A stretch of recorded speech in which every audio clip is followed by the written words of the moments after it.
सहस्रलोचन प्रवृत्य शेषलेख शेखर प्रागतिं विमोहनं हि देहिनां सुशङ्करस्य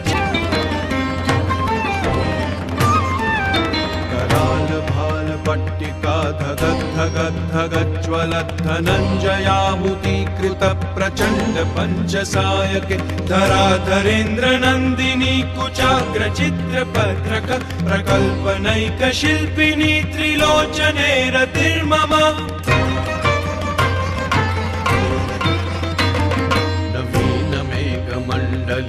निरुद्धदुर्धर स्फुरत्कुहूनिशीथिनीतम प्रबन्धबद्धकन्धर निलिम्प निर्झरीधरस्तनोतु कृत्तिसिन्धुर कलानिधानबन्धुर श्रियं जगद्दुरन्धर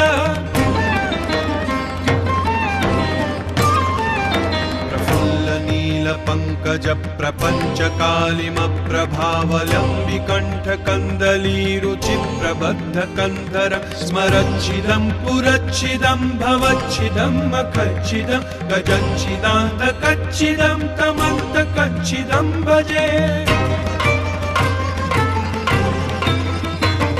अथर्व सर्वमंगला कला कदम्ब मंजरी रस प्रवाह माधुरी विजृंभणा मधुव्रतं स्मरान्तकं पुरान्तकं भवान्तकं मखान्तकं गजान्तकान्धकान्तकं तमन्तकान्तकं भजे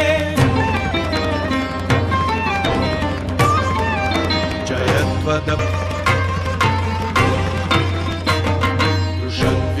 सान समये दशवक्त्रगीतं